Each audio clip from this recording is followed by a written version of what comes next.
welcome back. It's been a hot minute since we've been filming a video, but I connect with so many amazing women from around the world because of the few videos that I share here every now and then. And so I was like, we gotta get back to it. And I honestly have a note in my phone with like 10 different video ideas. I just truly haven't prioritized the time to film it. So that is my bad, but I'm so excited to be able to do this for you.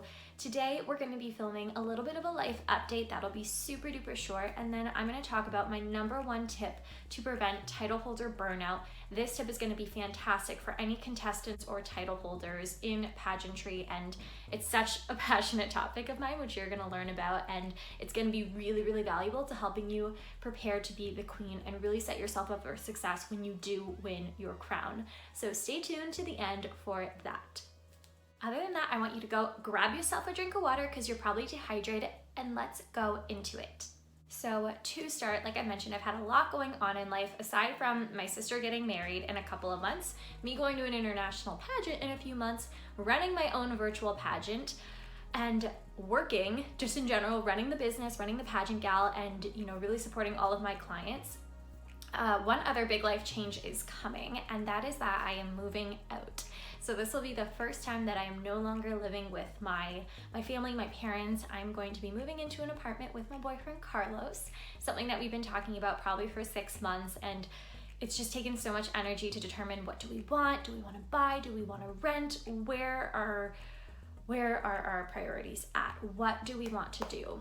So after honestly like a good solid week of searching, it seemed like it was forever, but it was really only a week. We found the perfect place to really start our new life together, this new chapter, and we're both really excited about that, and that's going to be happening June 1st. So as if all of this other crazy stuff wasn't already going on, I'm also going to be moving out, and so there's just some things related to that I've been dealing with, and obviously the emotions that come with moving out of my childhood home, finally being like that independent boss woman that I've always wanted to be, and yeah, it's just been a lot. So that's pretty much like the main thing that's coming up that is like really new. Preparation for the international competition has been so incredible, and I'm so confident that Team Canada is going to do really well this year. I've been spending a lot of time working with my coach, getting all the different areas of competition prepared, doing some fundraising for myself and just preparing myself in every which way. And I've never felt so good going into an international pageant. Like, I'm not doing as much necessarily, but I just feel like I'm really aligning myself with all the things I need to do to set myself up for success when the time comes. So very excited. Like, my fashion wear is being altered right now. My evening gown I have, and I'm so excited. It's like Maria really stepping into her own essence, and she is ready to come out, and I'm excited. I hope you are too. Let me see if there's anything else. I don't think that there's much else other than that. Just so many things, and I love how supportive you all are of all these different journeys that I take and do. So that is about me, and I don't like to make it all about me. So let's talk a little bit more about pageantry now. So to orient you, I'm going to start with my history with pageants. I started pageants about 5 years ago at the local level. In my town, Windsor, Essex County, the pageant girls here are so competitive, and I love it. Like, I was bred in a really great group of competitors. With that, about 2 months into competing, I won my first title, which is considered a pretty big title in our area. And I remember going through like the self-discovery journey, and then winning the title, I had a lot more pressure that I put onto myself, and I think that a lot of title holders can relate to that I just didn't know how to handle. Not only that, there was like this underlying pressure from the community and from the different girls in the systems to always do more, and who's the best title holder, who's doing the most, who's doing 5 events each week, and who's always posting photos, and who's always going out and doing speeches and doing different things. Like, there was so much of that mindset was like what I was in. I was like, oh, I gotta be doing more. I don't have anything planned this weekend. What do I do? And slowly but surely, about 8 or 9 months in, it really led me to a place of being completely burnt out. I was hosting a yard sale fundraiser for 2 days. The Saturday went really well. The Sunday morning, I couldn't even wake up out of bed. I was lying in my bed. My mom knocked on my door, and I was like, I can't get up. Like, I'm just so tired. I couldn't get ready. I couldn't bring all the stuff out. bless Mama G, because she went and put out all of the yard sale stuff and got that ready. So I was able to wake up like right on time, get out of bed and just like put on sunglasses and go outside to do the fundraiser. And it was just so exhausting. And it's this unquenchable, unfillable void that is placed on these women who've already accomplished and already done so much, to always be doing more. And it's such an unhealthy mindset to be in. And now being on the other side, being a director, being a coach, and being a really big part behind the scenes of helping women be successful in pageantry, I hear so many times, time and time again, of title holders, of these incredible women who are doing such amazing things, coming to me saying, I want this to be over. I can't wait for what's next. Not because that's a good opportunity, but because they're exhausted. And this crown, which is supposed to be a symbol of leadership, beauty, confidence, women empowerment, becomes like shackles. And it becomes like this thing that is taking away and sucking away their freedom, their life, and their ambition of all the reasons why they started in the first place. It happens so many more times than you think. And this actually reminds me of a quote that one of my pageant coaches, Kristen Dalton, shared. And that's that a crown is not a cure for the insecure. It's only going to highlight them more, which is why you really need to be rooted in your purpose, because that's something that nobody can take away from you. And if you're rooted in your purpose, you're less likely to have your insecurities be even more highlighted during your year. And that might not make sense to a lot of women, but I'm going to try to explain it. And then I'm also going to tell you my top number one tip of what you can do to avoid this pattern and to really set yourself up so that you can enjoy your year and not think of it as every single weekend needing to be a check mark, always need to be doing things so that you can impress other people. This also reminds me when I was Miss Canada. I was very happy. I did not burn out when I was Miss Canada, but I was doing so much. Like, I was hungry to prove that I was like a national title holder, that I was good enough to be a national title holder with all these other national title holders. So I was traveling, I was speaking, I took time off work, I was doing international things, I was doing modeling, so much. And still I think about that Maria, and she had a blast, and I'm so happy I did those things. But at the same time, it wasn't all for me. It was because I was trying to prove something, and there's nothing wrong with that. But because I had support, because I had guidance and mentors that really helped me to not go down that dark path of I'm not doing enough. But at the same time, there was a little bit of this underlying, okay, I'm not good enough, so I have to do more so I feel like I'm good enough. I have to do all this stuff to prove to people that I'm good enough to have this title that I've already proven that I'm good enough to have. Crazy, right? Are you still following along? I hope you are. Now might be a good time to grab a drink, because you're like, no, it's okay. She's saying good enough, not good enough, titles, awards. I hear ya. So with that being said, here is my thing that happens. I get a lot of girls that tell me that they want to win the title to build their confidence. Ain't wrong. That's not how it works. You do not get a title to build your own confidence. That, like I said, like Kristen said, a title does not give you more confidence. It highlights the insecurities you have if you don't already have the confidence and the awareness to accept those things for yourself. When you're focused on winning something for you, especially something like a title, which I've said time and time again is not about you, it's about what you can do for others, you got it backwards. A title doesn't give you more confidence. It gives you all of these responsibilities and pressures and outer opinions of society that you ultimately equate to not building your confidence sometimes. And this is why a lot of the times it leads to tearing women down. So that's the first thing, is that if you're trying to do a pageant to build confidence, amazing. If you're trying to win a pageant to build confidence, that's a different story, and that's just not how it works. I've not seen a situation where it's been like that without all of the hard times. Okay? So that's thing numero uno. Title, you have to build your confidence first, do that inner preparation first, then win the title, and then be good enough to do these things with confidence in yourself. Anytime we do something from lack, it's going to lead to disappointment, to insecurities, and to pressures that we just can't fill. So that's thing number one. If you want to win, should always be about what you can do for others, not about yourself. That's a personal thing. Challenge me on it if you would like. The second thing, and this is the number one thing that I teach all of my pageant gals, this is not something I want to keep a secret because it doesn't benefit me to keep seeing these lovely young women saying that they're burning themselves out, that they hate their title, that they hate their directors, that they don't feel good enough.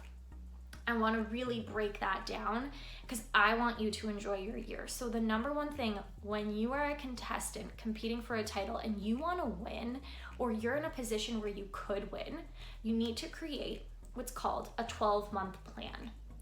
And y'all are probably sitting here like, okay, we've heard this before. Fantastic. But let me explain why. This is something I have my girls do day one with me. I say you're starting it now because once you make it, it's going to get a lot more clear. You're going to add some things to it. You're going to take some things away from it throughout the process of us working together in my coaching program. Why do you need to create a 12-month plan, and what does it actually look like? Because I'll ask women, I'll be like, what's your 12-month plan? And they're like, oh, I want to do events with this, I want to do events with this. And I said, no, like January to January, what are you doing each month? What does it look like? And they're like, oh, I didn't write it down, I had it in my head. Wrong. Not the way it happens. What I say to do is from the day your pageant is to the following year, the pageant the next year, you are going to write every month of the year down. In those respective months, you are going to write 3 things. You're going to write the things you want to do with the title. You're going to write the things you want to do with your platform. You're going to want to write things you want to do for your personal self. So, for example, your first month might look like a media month, right? You want to do a photo shoot as the new title holder. You want to do interviews and maybe air on a podcast or things like that. Maybe do some homecoming events. That's what that month is going to look like. Maybe the following month you're starting to run your first workshop or your first platform-based initiative. And then you know that there are 2 other events you want to go to and that there's a fashion show you're going to walk in. Month 2. So on and so forth. If you have, a whole year-long service plan, you're going to plan that out. If you're competing internationally, you're going to put that on the calendar because you need to know, okay, I can't do all of these things if I'm going to an international competition. I have to also factor in my preparation leading up to that. So where do these 3 factors come in? Obviously, the titles or the organization or title that you are winning is going to have some requirements for you to do. So you want to make sure you're aware of those so that you can fulfill those needs and plan them out throughout the year. Platform. Platform is important because, like I said, when we win a title, this is essentially what we really want to be promoting. This is something that is so personal, so deep to us, and I'm realizing I'll have to make a whole video on platform so you understand why it's so important, at least to me, and how I see girls succeed with it. So you want to create goals for your platform, and this is really going to help you in your interview when you tell the judges specific goals that you have for your platform, tangible goals, and then plan them out throughout the year. So you're not just making it all up as you go, you're actually having a system and a plan to accomplish those goals. Platform, personal goals. There is a part of the pageant that is supposed to be fun for you. And maybe it's doing those selfish things like doing a photo shoot with this designer, or going and, wearing clothes for this boutique, or doing this event just because you've seen other girls do this event and you want to do it. It's okay to have those personal goals too. Plan those out and be really intentional about what it is you want to accomplish and what you want to achieve. So those are the 3 things. And then there might be some other things that come up, speaking engagements, travel, things like that. But you're going to plan it out very specifically like that. So once you have this 12-month plan, and get creative with it, right? Like that's why I do vision boards. I like to see what my year is going to look like, and it helps me visualize that it's actually going to happen.